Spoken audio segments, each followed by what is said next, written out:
truth of the word and reaching the youth. Saving souls of the old, doing God's work with more to do. And he turning up every week and get lit. Making it church on Sunday, you can tune in and get your fix. Turn up, turn up, turn up. It's that weekly turn up, turn up, turn up. It's that weekly turn up, turn up, turn up. It's that weekly turn up, turn up, turn up. Because when you understand kingdom and how the kingdom of God works, you will be able to conquer every area in your life. When Jesus taught the disciples how to pray, he says, when you pray, pray, thy kingdom come, thy will be done. The trick of the enemy is to try to get you to believe that you're not a conqueror, that you are defeated. But I've come this morning to remind you that in the kingdom of God, you are more than a conqueror. In order to be undefeated, you have to be in a fight. In order to be unbeaten, you have to have something that's trying to beat you. In order to be unsubdued, you have to have something that's trying to subdue you. In order for you to declare yourself a champion, you must have an opponent. To be more than a conqueror then means, here it is, to keep on conquering. It means to keep on winning.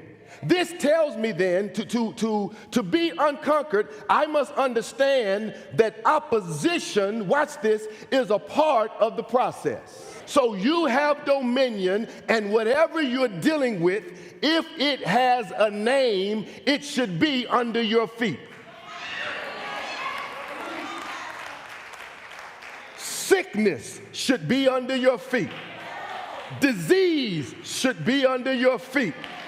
Depression should be under your feet. Whatever it is, it should not be conquering you. Addiction should not be conquering you. Lust should not be conquering you. Depression should not, anger, unforgiveness, all of that should be under your feet. And I've come this morning to remind you that you have dominion, that there is nothing from cancer to a common cold. There is nothing. There is nothing. There is nothing. Somebody say nothing. There is nothing that you are going through that is stronger than you. There is nothing that you're dealing with that has dominion over you. Why? Because in order for it to beat you, it has to beat your God. And Jesus says that I have all power. I wish I had some witnesses here today. I need this to be a message that you become. I don't care how young you are, and I don't care how old you are. You need these things. If you're going to stop the devil from beating you, if you're going to really truly be unconquered, then you need something in your tool bag. When the enemy comes in like a flood, you need something you can go to. You need something you can grab a hold of and you can apply it to your life. If you're going to remain unconquered, the very first pillar that you must have, here it is you must conquer yourself.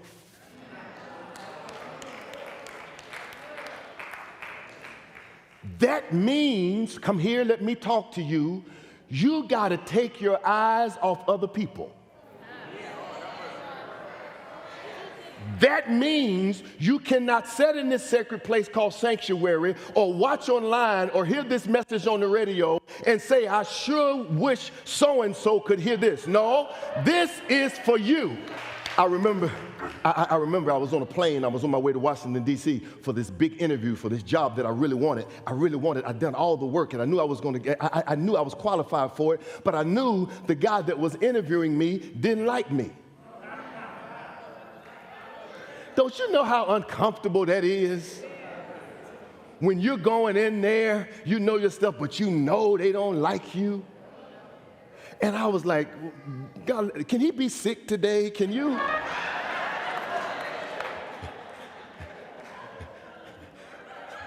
Can you? I'm not praying nothing against him, but just a little cold or something.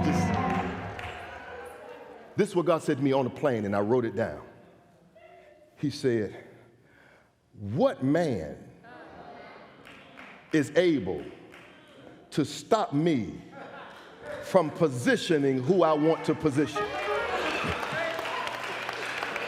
Question mark. Spirit-led people, they hear things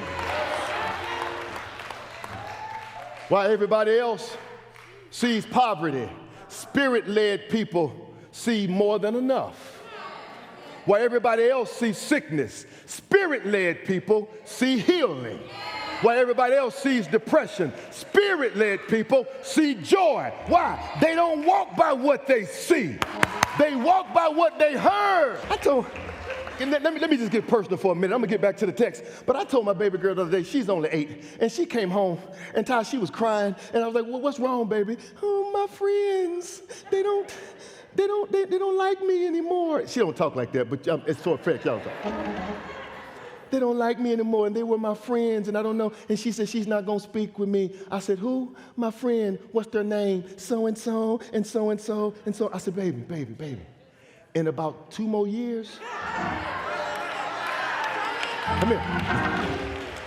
I know you're crying about it now, but in about 2 more years, you're not going to remember their name. That's what I said to my baby. Now let me talk to you. I decree and declare that in about 2 more years, that thing that's keeping you up now, you're not going to remember their name, because God, I wish I had somebody in here. God is going to so shift that thing. Get yourself together. Think about everything God done brought you through. Stand up straight. Put your shoulders back. And realize that he who has begun a good work in you shall complete. I've come to tell somebody, stop feeling sorry for yourself. Stand up straight. Put your shoulders back. Your God is not done with you yet. He didn't bring you this far to leave you now. Pass the loop, speaking the truth of the word and reaching the new. Saving souls of the old, doing God's work with more to do. And he turning up every week and getting